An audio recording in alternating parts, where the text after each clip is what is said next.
Capítulo 3 Renuncio. De a poco me empecé a interesar un poco más por mi aspecto físico. Mis compañeras, aunque no eran lindas, tenían cuerpos espectaculares para nenas de 13 años. Me sentía bastante mal. Primero Verónica y Enrique y ahora mis viejos que me llevaban al nutricionista sin razón aparente. En realidad existían razones pero nadie me las había explicado. Creo que yo no entendía que estaba excedida de peso. ¿Nunca les pasó estar con alguien muy hermoso?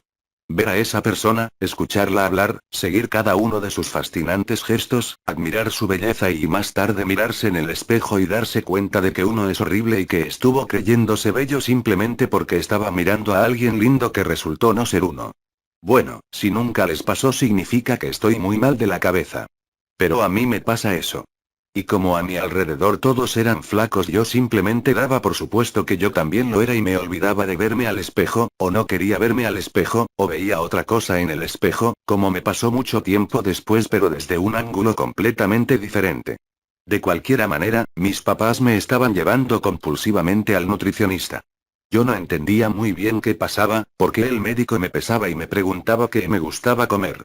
Entraba llorando y salía aún peor. Quizás por eso detesto a los médicos. Uno los frecuenta cuando está mal, o cuando tiene un pariente enfermo. Son como aves de mal augurio. Nunca los pude ver como se ven ellos, con su ego infinito. Salvavidas. Como los de la playa pero mucho mejores porque ellos estudiaron mucho para conseguir el título. Bye farsantes. Cretinos. Inmiscuyéndose en la vida de la gente. Sobre todo los nutricionistas y los psicólogos. Y, hablando en serio, el 98% de las chicas anoréxicas y bulímicas que conocí en mi vida, y créanme que fueron muchas, quieren estudiar o estudian nutrición. Por favor, give me a rest. Son tan obvias. Ser anoréxica y estudiar nutrición es un cliché tan trillado que es hasta espasmódico. Cambiemos de tema. Que me llevarán al nutricionista era una puñalada en el dedo chiquito del pie, pero quizás me ayudó a ver la realidad que mi materia gris negaba a muerte. Sí eran feos los peinados que me hacía mi mamá y sí era gorda. Pero de eso me di cuenta un verano no muy placentero. Supongo yo que mis problemas alimenticios siempre tuvieron mucho que ver con lo que estaba pasando en mi cabeza. Es decir, yo no tenía problemas de depresión porque era anoréxica, sino que era anoréxica a raíz de que tenía problemas de depresión. Porque, seamos sinceros, una persona feliz no deja de comer durante X cantidad de días. Una persona feliz y despreocupada, una persona normal si es que existe aquello, no cuenta cada caloría. Simplemente come. Y en última instancia, si engorda hace dieta normal y tema acabado. Como ya se habrán enterado, normal no es una palabra que pegue mucho conmigo. Interferencia. Como cuando queréis ver una película en televisión satelital y está lloviendo. Detectando antena, por favor espere. Eso me decía mi cerebro cuando yo intentaba ser normal. No puedo, imposible. Y esperé demasiado tiempo. Fingí demasiado tiempo, hasta que exploté. Pero como digo yo, es temprano aún para eso. Hablaba del viaje que inició todo. O que fue el primer indicio de que algo me estaba pasando y que no se iba a solucionar tan fácilmente. Cambiándome de colegio quizás podría encontrar amigas, pero no podía cambiarme de vida. Eso era más complicado y hasta imposible. Ya les contaré acerca de eso. Corría el verano de 1998 y mis padres decidieron que nuestras vacaciones serían en Punta del Este, Uruguay. Supongo que es por causa de esas vacaciones que detesto Uruguay. Siempre odié la playa. Presumo que porque para las gordas es muy incómodo estar cerca del mar, rodeadas de personas flacas, bronceadas y demás adjetivos que nunca se usan aplicados a nosotros los gordos. Pero a eso se había sumado mi problema de celos. Mis padres decidieron que además de nuestra familia, papá, mamá, hermana, hermano y yo, fuese también una de mis primas. Débora. Tiene mi misma edad y nos llevábamos bastante bien, el tema era que yo nunca entendí qué tenía que hacer mi prima ahí de vacaciones con nosotros. Es decir, si ella tenía su propia familia, ¿por qué veraneaba con la mía? Cosas de chicos, supongo. Si hablamos en serio, tengo que decir que todavía me asustan dos cosas más que nada en el mundo, es decir, de las cosas que se me ocurren ahora. Y esas dos cosas son el abandono y el reemplazo. Los dos por igual. En realidad son casi lo mismo. Toda la vida me sentí reemplazada y lo cierto es que no sé luchar cuando me están desplazando. Cuando llega a mi familia, a mi grupo de amigas o a mi vida un par, simplemente opto por retirarme, siento que no puedo ser competencia de nadie. El tema acá sería preguntarse por qué me siento amenazada cuando estoy entre pares, entender por qué tengo esa necesidad de competencia que para mí antes de comenzar ya es desleal. Así que llegamos a Uruguay con mi prima y demás integrantes de mi familia. Mi cara de disgusto es poco disimulable y mis ganas de cambiarla eran pocas, así que simplemente me quedé como estaba, pero no por mucho tiempo. Llegó la hora de ir a la playa. Mientras todos preparaban sus bolsos con los trajes de baño, toallas, bronceadores y otras hierbas, yo me quedé pintando en el living como si no me hubiera percatado del movimiento familiar. Cuando llegó la hora de subirse al auto e irse a la playa, yo sencillamente dije que me iba a quedar. En realidad lo importante y anecdótico es que uno a los 13 años piensa que es adulto y puede manejar situaciones y personas a gusto. Y es así, en muchos de los casos. Yo sabía cómo llamar la atención en mi casa y cómo demostrar mi disgusto sin ser ruda. Así que esa noche, después de la playa y después de que compraran comida y la sirvieran en la mesa, me decidí a no probar bocado. Dije que me dolía mucho la panza o algo por el estilo y me quedé mirando complácidamente cómo todos engullían comida mientras a mí se me escapaba una sonrisita por el costado izquierdo de mis labios. Al mediodía siguiente nos sentamos a la mesa nuevamente para comer antes de ir a la playa. Pero antes mi mamá trajo 4 bolsas y nos dijo alegremente: vinieron los Reyes Magos. Era 6 de enero y mi mamá nos compró el mismo regalo a mi prima y a mí. Eran unos pijamas, el de Débora era rosa y el mío celeste. Me molestó un poco que no haya diferencias. Es decir, el día que me case no le voy a regalar lo mismo a mi hija que a la sobrina de mi marido. No dije nada, pero odié ese pijama y no estoy segura de haberlo usado alguna vez. Nos sentamos a la mesa y aunque estaba sufriendo el hambre de no haber cenado, no podía darme el lujo de complacer a mi familia, así que dije que tampoco iba a comer. Mis viejos se enojaron lo suficiente como para que yo me sirviera, con cara de asco, 4 arvejas y una hoja de lechuga. Está de más decir que seguí con ese comportamiento durante los 15 días de mi estadía en ese país. Hice que mis viejos sufrieran esas vacaciones, porque en realidad mi prima ni se había enterado. Y lo cierto es que yo no estaba enojada con mi prima, para nada. Odiaba a mis viejos por haberme hecho eso. ¿Haberme hecho qué? No sé. Pero de Uruguay volví lo suficientemente más delgada como para pensar que quizás detrás de toda esa capa de grasa y palidez existía una chica hermosa. Y de hecho, fue el momento de descubrirme.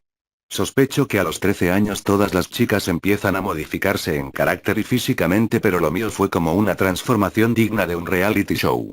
En Punta del Este mi cerebro se dio cuenta de que era mucho más fácil castigar al cuerpo.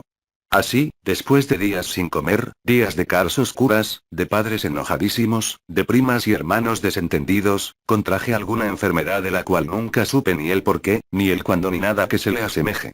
¿Qué tuve? No sé. Sencillamente una mañana me desperté sintiéndome muy mal y con picazón en las piernas. Con el correr de las horas cambiaron de color. Mis piernas se estaban poniendo rosas, más tarde coloradas y al final del día parecían bañadas en sangre. Era un ardor incomodísimo y no paré de rascarme intentando aliviar el dolor. Empecé a sentirme mal, con dolor de cabeza, con calor y frío a la vez y un cuadro desagradable. Mi papá tenía un amigo médico en esa ciudad, así que fui a verlo. Carlitos, quien se convirtió en mi médico. Carlitos es pediatra y sin embargo aún hoy sigo acudiendo a él. ¿Será porque mis viejos quieren que sea una nena eternamente? ¿O porque es amigo de papá? Cosas que nunca pregunté. Interrogantes que aparecen de vez en cuando. Carlitos me dijo que tenía alergia. Pero no pudo determinar a qué. No encontró ninguna picadura ni nada extraño. Más tarde entenderíamos que había sido nada. Absolutamente nada, físico. Era algo exclusivamente mental. ¿Escucharon hablar de las enfermedades o reacciones psicosomáticas? He aquí el más claro caso de la historia de mi vida. Claramente no soportaba la estadía de mi prima, no resistía las caras de mis padres, no toleraba la playa, detestaba Punta del Este, condenaba a Carlitos y por sobre todas las cosas detestaba el hecho de haber podido ser flaca durante mucho tiempo y haberme quedado sentadísima en el trono oficial de la gorda rechazada solo por elección. Ese verano del 98 volví a casa con la determinación de cambiar mi vida. Me puse a hacer natación ferozmente y a comer muchísimo menos. Había tenido principios de anorexia, pero en aquel momento todos entendimos o quisimos entender que simplemente era un berrinche adolescente. De hecho, esa versión de la realidad hubiera sido mucho más placentera. Cuando volví a mi ciudad mis padres estaban lo suficientemente enojados conmigo como para ponerme en penitencia o algo por el estilo. Pero como amigas no tenía y el teléfono de mi casa no sonaba, no había nada que me pudieran quitar. El verano continuó y las aguas se calmaban. Pero no para mí, que tenía que volver al colegio. Aquel segundo colegio, el de guardapolvos y cartucheras. Me había dejado el pelo largo, morocho, lacio y gracias a la natación y al pequeño episodio del verano pesaba casi 9 kilos menos. Empecé a usar los jeans de mi mamá, cosa que jamás hubiera pensado antes. Su ropa me quedaba bien. Casi sin querer estaba compartiendo los mismos talles con Miella. Cuando volví al colegio, puede decirse que era otra persona. Las personas que antes no sabían que yo existía ahora me miraban, se daban cuenta de mi existencia. Ya dar por enterada a la gente de que respirase es un logro. No solamente me sentía viva, también me empecé a ver linda. Así, empecé a disfrutar de los beneficios de ser agraciada. Me pedían mi teléfono las mujeres y me miraban los hombres. Así, empecé a recibir llamadas de compañeras del colegio y a juntarme con el grupo más popular. Yo estaba con el grupo. Es decir, no dentro del grupo, pero al menos asistía a sus reuniones. Dejé de lado a mis amigas las fracasadas del colegio y me sumergí en la superficialidad de la adolescente de colegio privado. Compraba jeans carísimos y empecé a vestirme para que me miren, no más para esconderme. Para mis adentros pensaba. Si me vieran mis compañeros del primer colegio se asombrarían. ¿Cómo cambia la gente? ¿No, Enrique? Mi papá me compró una computadora pero no teníamos internet. Empecé a utilizar el Word para escribir mis cosas al mejor estilo diario íntimo. Mi primera PC fue una IBM con menos capacidad que el iPod que tengo en este momento en las orejas. Pero servía, aunque fuera solo para aprender lo que era un teclado, sobre todo porque Rocío ya había terminado su curso de mecanografía. 2 años después ya era una superficial más. Me juntaba todas las tardes en la misma esquina con mis compañeras del colegio para que nos miren, para ser admiradas. Por fin estaba saboreando un poco de victoria. Y era dulce, casi sin calorías. Perfecta. Es sabido que cuando uno siente que las cosas no pueden ser mejor o que por lo menos está viviendo un estúpido y frágil equilibrio vital, las mismas tienden a desmoronarse casi instantáneamente. Es así, una regla vital, una estúpida consecuencia de la conciencia. Porque quizás uno al pensarlo se está llenando de miedo la vida y se está abriendo al mismo tiempo a las malas vibras. Tengo la alucinación de que cuando uno es ignorante de su propia felicidad puede conservarla mucho más tiempo y en mejor estado. Yo era más que consciente de mi estado de belleza, o al menos creía que estaba fortísima como un rinoceronte asiático. Me tropezaba con las personas y hacía que me pidieran perdón. Era toda una ficción de bajo presupuesto, porque en realidad mi meta era no ser la gorda perdedora que se transformó en una belleza pura y encantadora. No. Nunca jamás. Además, nunca creí que mi estado era éxito de mi propio esfuerzo. No. Fue un capricho y dio resultados positivos, lo cual me deja ganancia superflua y escurridiza. No lo gané con esfuerzo. No servía de mucho, necesitaba exprimirme y beberme el lucro instantáneamente. Embriagarme de belleza. Pero como dije, regodearme en mi estúpida y fácilmente conseguida felicidad no me trajo más que malas noticias. Apareció mamá un día y me dijo que habían abierto un colegio nuevo cerca de casa. En Ougal Ready. ¿No saben los padres que los cambios bruscos o reiterados en cualquier orden de la vida a esa edad pueden provocar daño cerebral permanente? O algo parecido. Pero, de todas maneras, era una locura cambiarme de nuevo de colegio. Nunca hubo un peor momento para pensar en eso. Es decir, tenía amigas, tenía súbditos, tenía buenas notas en el colegio, hacía todos los deportes y Rocío no era más que un palito sin femineidad. Es decir, había ganado. No podían hacerme eso. No solamente podían, sino que lo hicieron. Se inauguró un colegio bilingüe y muy exclusivo cerca de donde vivía yo en ese momento, así que no podía dejar de ir.